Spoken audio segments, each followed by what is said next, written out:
sesuatu yang diucapkan dari tahun abad ke-6, tahun 602 Masehi, sampai sekarang orang membaca kembali risalah sosiologis atau versi politik atau terjemahan hermeneutik dari ayat-ayat Quran, terutama tentang keadilan sosial.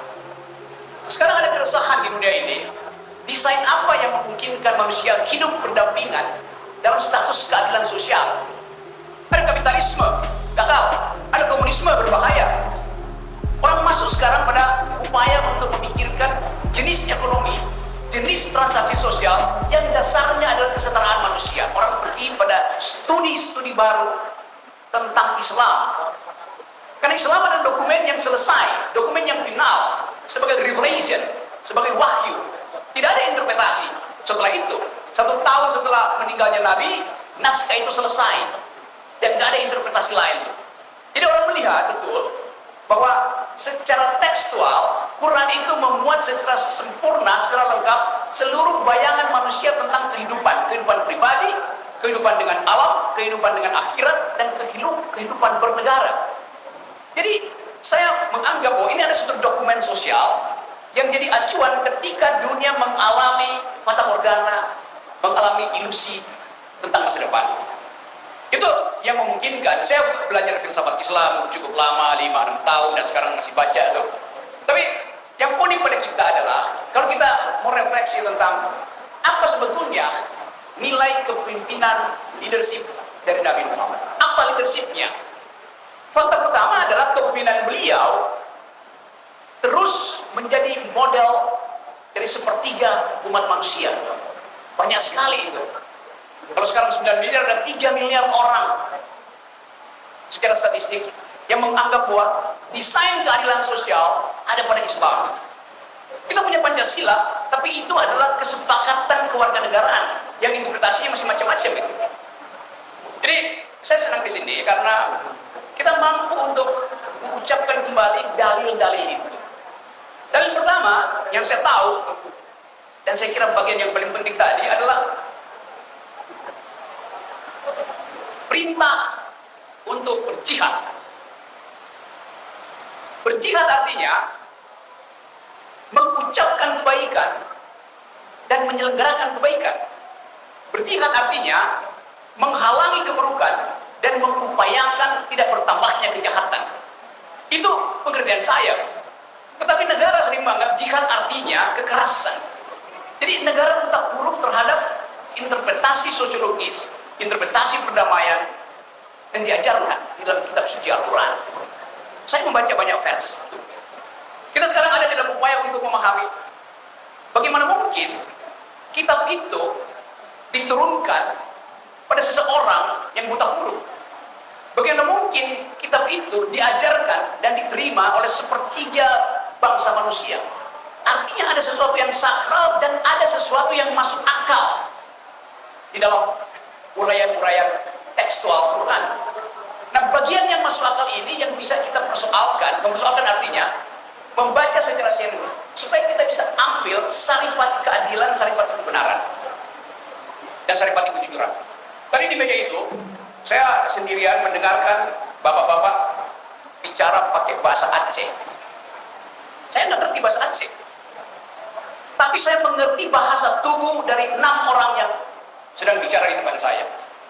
Bahasa tubuh kejujuran, bahasa tubuh keberanian, bahasa tubuh kebenaran.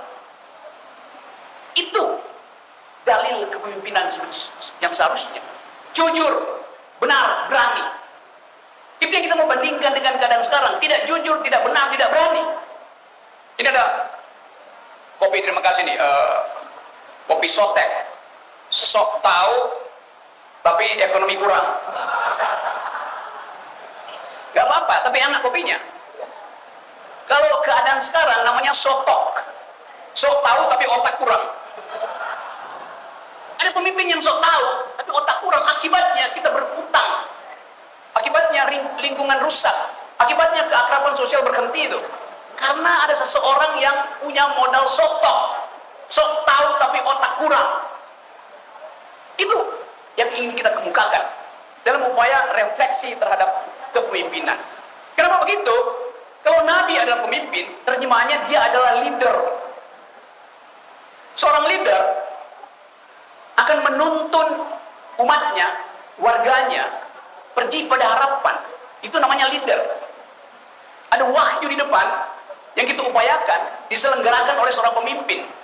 Di dalam sistem bernegara, wahyunya namanya konstitusi. Tetapi justru konstitusi itu yang sekarang sedang dipermainkan oleh seseorang untuk memperpanjang kekuasaannya. Jadi dari awal kita lihat bahwa kalau dia leader, dia paham bahwa tuntunan itu harus menghasilkan harapan. Kalau sekarang kepemimpinan politik kita nggak ada harapan, orang frustrasi di mana-mana itu. Bupati Meranti ngamuk, menganggap bahwa Riau itu dieksploitasi, kekayaannya tidak dikembalikan pada Meranti, dan dia bahkan menantang bahwa kalau begini terus eksploitasi terhadap sumber daya alam dan tidak kembali pada Meranti, dia mau mungkin dia berpikir lebih baik itu jadi bagian dari provinsi Malaysia. Demikian juga di tempat yang lain.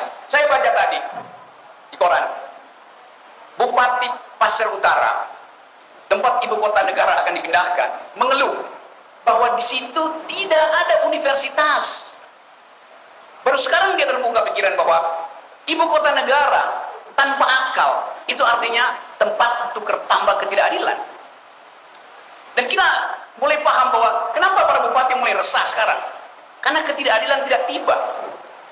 Kalau misalnya kita berpikir bahwa IKN itu adalah semacam upaya untuk memperlihatkan kemegahan bangsa, di situ akan ada perusakan lingkungan, di situ akan ada makhluk Tuhan yang akan disingkirkan demi menanam beton di IKN. Padahal doktrin Islam adalah pelihara, hormati semua makhluk. Jadi IKN itu tidak berbasis pada sosiologi Islamis yang memerintahkan manusia untuk saling bersahabat, bahkan bersahabat dengan makhluk. Kalau kita perluas pembicaraan ini, kita kehilangan kemampuan untuk membaca masa depan, karena seolah keadilan sosial itu terhalang oleh kita. Doktrin sosial Islam adalah kesetaraan manusia, bahkan kesetaraan antar makhluk, penghormatan antar makhluk. Kita diminta untuk berlaku dalam perspektif mencintai itu, bukan memusuhi. Yang terjadi sekarang adalah pertarungan politik sama dengan pertarungan suku, sama dengan pertarungan etnis.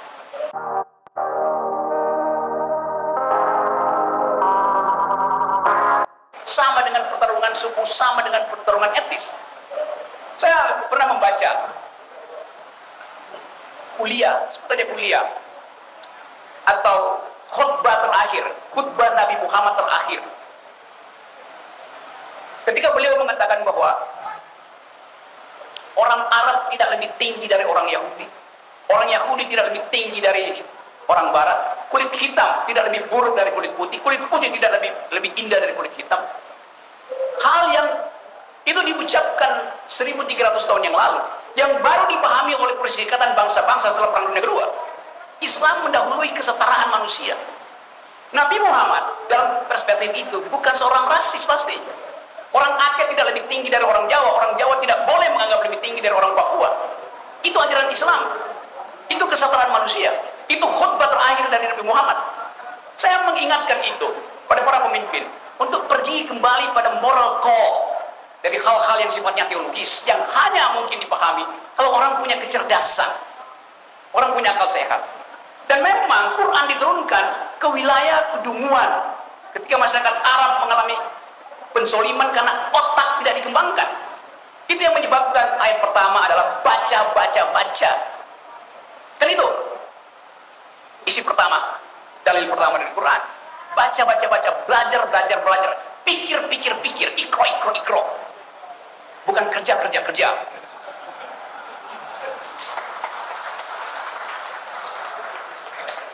Jadi kalau kita memakai paradigma itu, bagian sosiologis, tentu saya tidak bisa bicara bagian akidah, bagian teologis, tapi saya paham sosiologi Islam. Semua agama ada dimensi esoteris, ada dimensi eksoteris. Esoteris itu bagian batin yang hanya mungkin dialami ketika orang ada pada kesusukan individual. Ketika dia kusuk, dia mengalami gejala esoteris, fenomena esoteris, berupaya untuk menyatukan batin dengan alam semesta dan dengan pencipta alam semesta. Bagian bagian yang rahasia dari manusia, yang kita sebut iman itu. Tapi ada bagian yang eksoteris, pakai X bukan S. Itu bagian kemasyarakatan, bagian yang bisa kita akses bersama-sama. Jadi nanti orang akan mempersoalkan, kenapa Rocky Gerung, non-Muslim, bicara di dalam forum Maulid Nabi?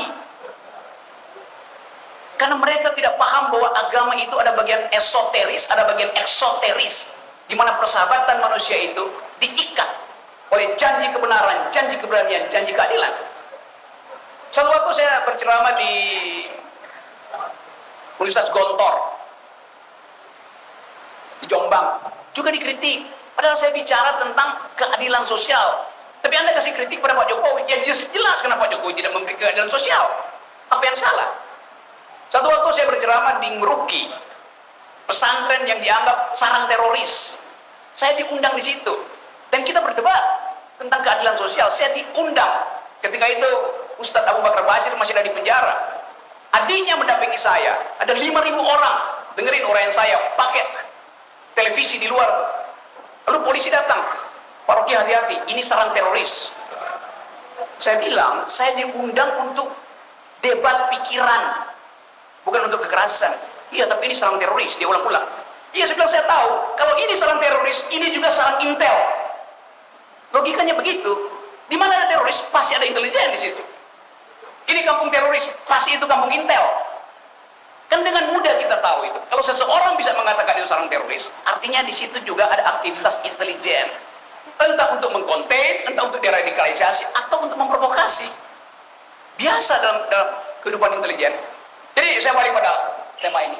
Kita ingin melakukan refleksi kepemimpinan. Kalau kita sekedar mengatakan kita mau supaya mengingatkan kembali kemampuan taktis, kemampuan strategis dari Nabi sebagai pemimpin militer, pemimpin politik, pemimpin umat, nggak ada bandingannya. Kan kita tidak melihat satu kemampuan yang setara dengan apa yang dilakukan Nabi Muhammad di masa itu.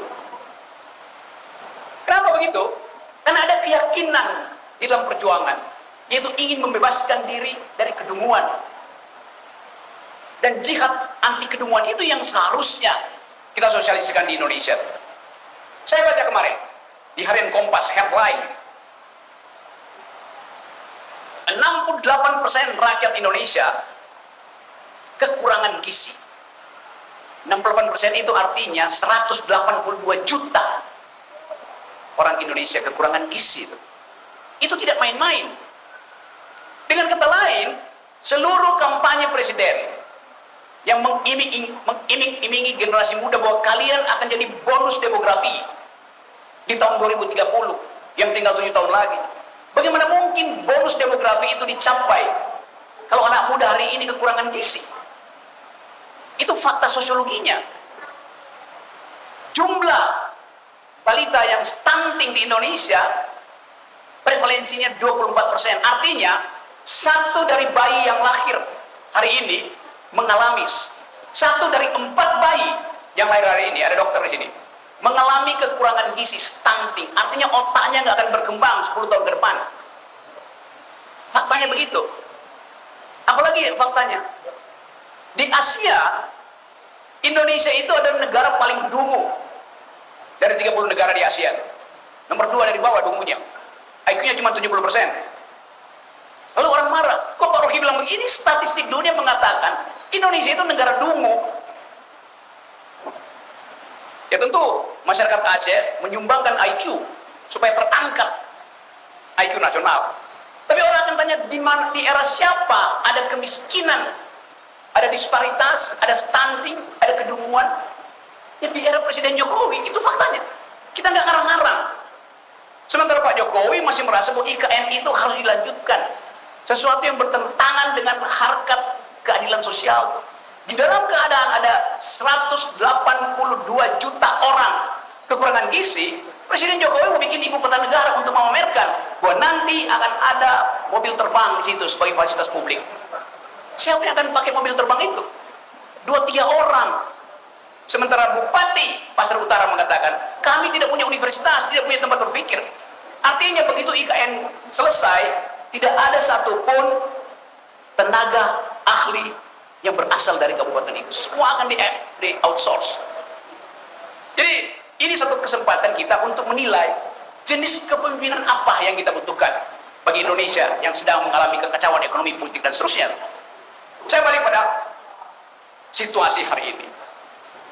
Dalam keadaan kita mencoba memahami jalan pikiran Quran tentang keadilan sosial, seluruh dunia sekarang menganggap bahwa teori ekonomi tentang pertumbuhan, growth, menyebabkan ketimpangan paling tinggi sepanjang sejarah. Jadi sistem eksploitasi kapitalisme menyebabkan ketimpangan, dan ketimpangan itu adalah potensi kerusuhan etnis di Indonesia terutama.